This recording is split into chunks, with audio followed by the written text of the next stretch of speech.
Hello. Okay. So hi everyone. Myself Krishna Gandhi and welcome to Krishna Gandhi education. So आज की इस video में हम अपना सेट थ्योरी क्लास 11 का सेकंड लेक्चर स्टार्ट करने वाले हैं. जिसने लेक्चर 1 को मिस आउट कर दिया है, make sure you watch it out. उस वीडियो का लिंक आपको आई बटन पर क्लिक करके मिल जाएगा.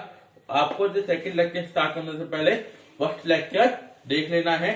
आज की इस वीडियो में हम intervals, Venn diagram, complement, operation, union and intersection of sets के बारे में बात करने वाले हैं.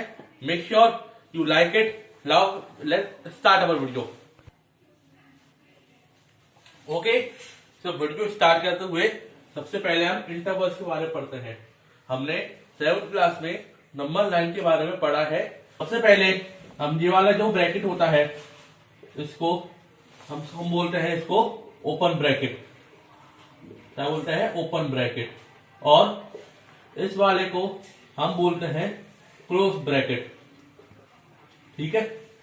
अच्छा, ये वाला ओपन ब्रैकेट का सिंबल हम इसको इस तरीके से भी लिख सकते हैं. तो ये और ये दोनों एक चीज है. अगर इस तरीके से ना लिखकर इस तरीके से लिखा हो, इसमें कंफ्यूजन नहीं होना चाहिए. आइए हम एक एक करके इसको डील करते हैं. सबसे पहले हमें 1 और 2 को देखना है. इसको नंबर लाइन प्लॉट करते हैं -इंफिनिटी से इंफिनिटी तक, 1 और 2. केस नंबर 1, हमें 1 और 2 को प्लॉट करना है. 1 और 2 ओपन ब्रैकेट के साथ होने चाहिए. ओपन ब्रैकेट मतलब जिसमें ये एंड पॉइंट इंक्लूडेड नहीं हो. इसको लिखेंगे x such that 1 is greater than x and less than 2. ठीक है, कर्ली ब्रैकेट में. अच्छा, आगे वाले की बात करते हैं.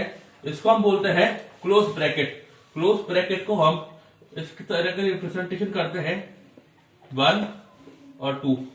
क्लोज ब्रैकेट मतलब इसमें एंड पॉइंट इंक्लूडेड होते हैं. इसके अंदर ये 1 और 2 इंक्लूडेड होंगे. मतलब 1 और 2 के अंदर जितनी वैल्यू आएगी 1 और 2 के साथ वो सभी इस ब्रैकेट के अंदर आ सकती है. इसको हम लिखेंगे x such that 1 is less than equal to x and less than equal to 2.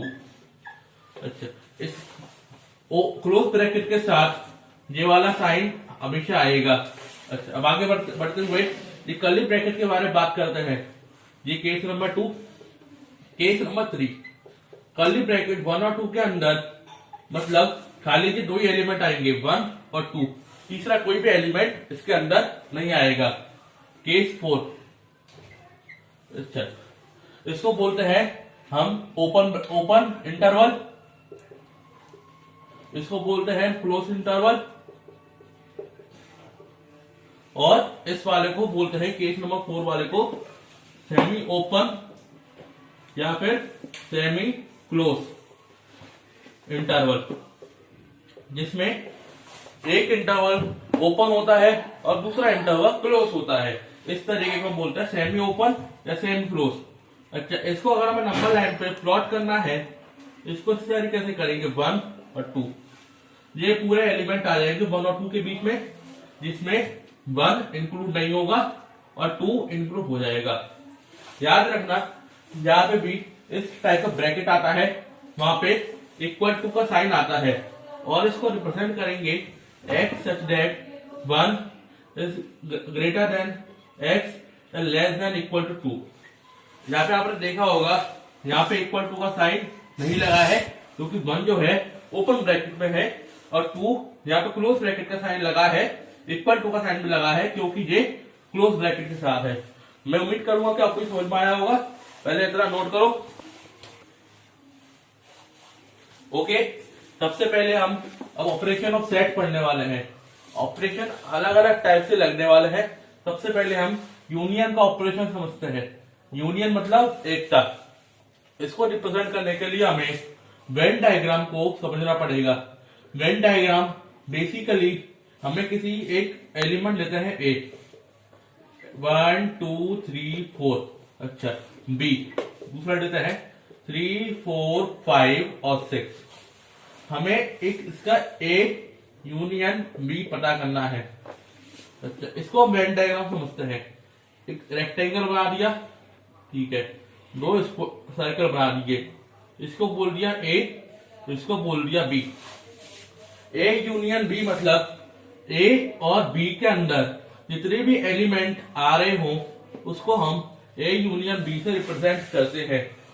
मतलब ए के अंदर के एलिमेंट कौन कौन से हैं, 1 2 3 4, और बी के अंदर के एलिमेंट आएंगे 3 4 5 6, बार बार होता है universal set. A union B मतलब इन दोनों में सभी एलिमेंट्स जो कॉमन हो और जो चाहे अलग हो वो आ जाएंगे। तो ए यूनियन बी हमारे पास आएगा 1 2 3 4 5 और 6। अच्छा एक बात याद रखना, 3 4 दोनों में कॉमन आ रहा है, तो इसको दो बार नहीं लिखना है, एक ही बार लिखना है, ठीक है। अब मैं आपको इसकी कुछ प्रॉपर्टीज दिखा देता हूं। इसकी एक प्रॉपर्टीज नंबर 1, इसकी प्रॉपर्टीज नंबर 1 है ए यूनियन बी और बी यूनियन ए। एक ही बात होती है, हम चाहे बी यूनियन ए अगर हम लिखेंगे इसका, तो उसका भी 1 2 3 4 5 6 एक ही बात है, ठीक है। अच्छा दूसरी प्रॉपर्टी है A union A equal to A. अच्छा इसकी जगह हम ए लिख दें, ए यूनियन ए ही होता है। अच्छा फोर्थ प्रॉपर्टी है ए यूनियन ए हो गया, ए वाला हो गया। अब हमें तीन एलिमेंट का यूनियन लेना है, A union B union C. इसको हम लिखेंगे A union B union C. हम इसका यूनियन किसी को भी कंबाइन करके और किसी को भी हटा कर ले सकते हैं। और अगली प्रॉपर्टी है A union 5 equal to A union 5, भाई मतलब 0। अच्छा बताओ, अगर हम किसी भी नंबर में 0 ऐड करें तो हमें ओरिजिनल नंबर मिलता है, वैसे ही अगर हम ए में कोई 5 ऐड कर देंगे तो हमें ए ही मिलेगा। अगली प्रॉपर्टी है अगर A is the subset of B तो ए यूनियन बी होता है ए।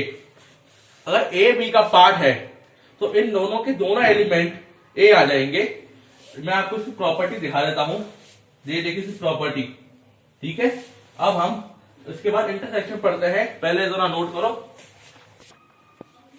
अगली प्रॉपर्टी है इंटरसेक्शन। इंटरसेक्शन को हम कॉमन भी बोल सकते हैं। अच्छा मैंने जैसे पहले यूनियन जो पढ़ाया था उसका सिंबल होता है ये, और इंटरसेक्शन का सिंबल होता है ये, इसका मतलब कॉमन पार्ट। इसको हम वेन डायग्राम से देखते हैं। ये बना दिया रेक्टेंगल, दो गोले बना दिए ए और बी, ये ए है और ये बी है और ये। अच्छा मतलब इन दोनों में कॉमन पार्ट क्या है, ये वाला पार्ट। भाई ये वाला पार्ट जो है वो ए के साथ भी है, ये वाला पार्ट जो है बी के साथ भी है, तो ये जो कॉमन पार्ट है तो ये बेहतर इसका हो जाएगा इंटरसेक्शन, ठीक है। अब सपोज एक एग्जांपल लेते हैं, A equal to 1 2 3 4, B equal to 3 4 5 और 6। तो ए इंटरसेक्शन बी मतलब ऐसे एलिमेंट जो ए में भी आ रहे हो बी में भी आ रहे हो, वो है हमारे पास 3 4। अच्छा अब इसकी प्रॉपर्टीज देखते हैं।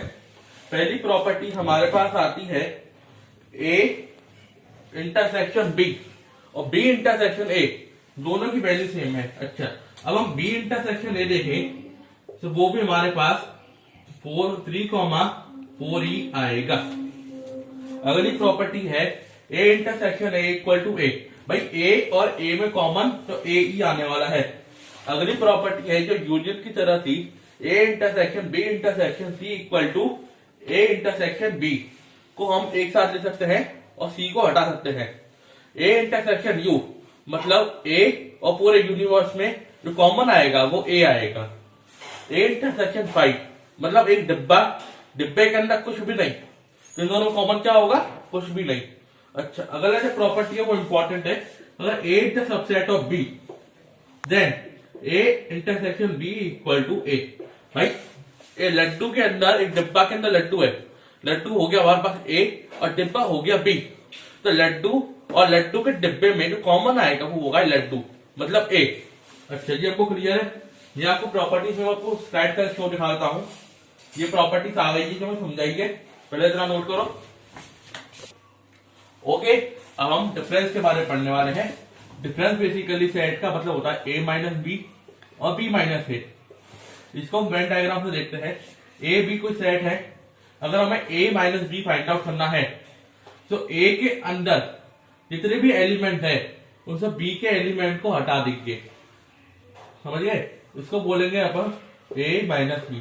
सिमिलरली अगर b माइनस हमें फाइंड आउट करना है तो b के अंदर के सारे एलिमेंट हम हटा देंगे, मतलब ये जो पूरा सेट आएगा खाली b आएगा और जो वाला जो पूरा सेट आएगा वो a ही आएगा। अच्छा, ये एग्जांपल देखते हैं। एग्जांपल a कोई एलिमेंट है हमारे पास 1 2 3 और 4। b कोई एलिमेंट है हमारे पास 3 4 5 6। a माइनस बी मतलब पहले एक काम करो, सारे के सारे a के एलिमेंट लिख दो। अच्छा, अब ये देखो कि जो एलिमेंट a में है और जो b में है कॉमन कौन कौन से है? 3 और 4। 3 और 4 कॉमन है तो इन दोनों को हटा दो, हो गया। अच्छा, b माइनस ए, इसमें b के सारे एलिमेंट लिख दो 3 4 5 6। अब इसमें ये देखो कि a और b कॉमन वाले एलिमेंट कौन कौन से हैं? 3 और 4, इनको हटा दो, बन गया। ये जो है छोटी सी ट्रिक थी, इसको किसी भी क्वेश्चन को याद करने के लिए। अब इसकी प्रॉपर्टीज देखते हैं। सबसे पहली प्रॉपर्टी है हमारे पास a, अगर a के अंदर से a माइनस कर देंगे तो 5 आ जाएगा। भाई सही बात है, a में से a के एलिमेंट ही हटा दोगे तो कुछ बचेगा ही नहीं, 5 आ जाएगा।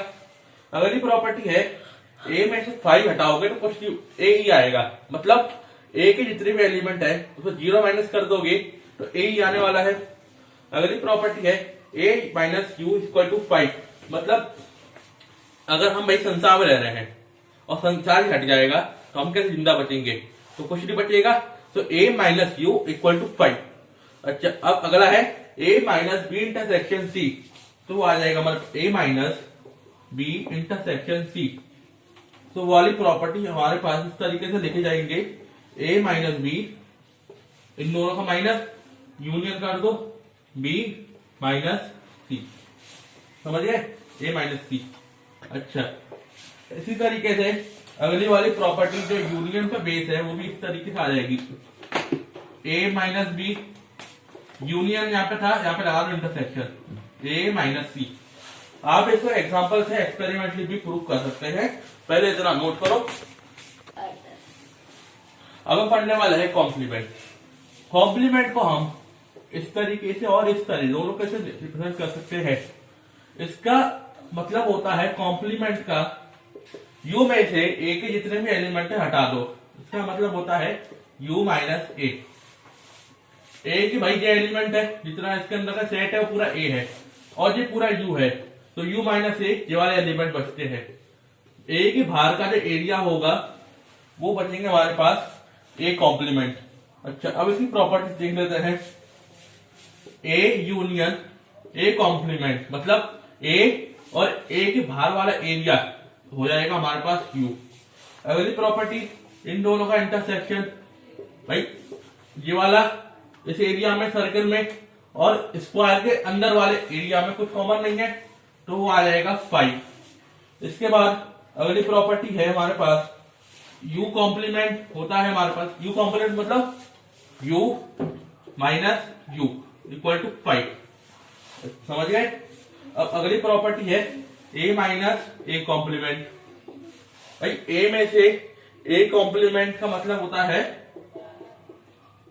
a माइनस a, तो इसका आंसर आएगा a।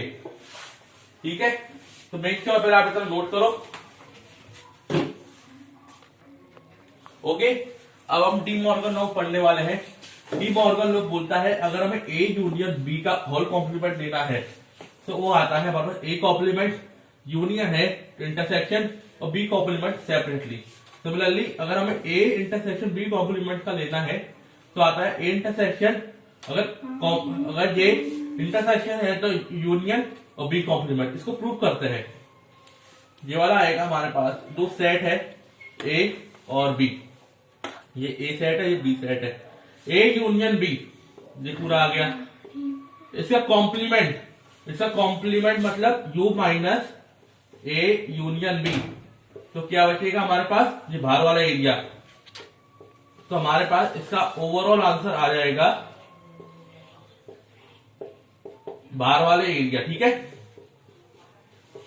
और इसका देखते हैं सेपरेटली भाई। ए इंटरसेक्शन मतलब ए का ना होके बाकी सब कुछ ये वाला,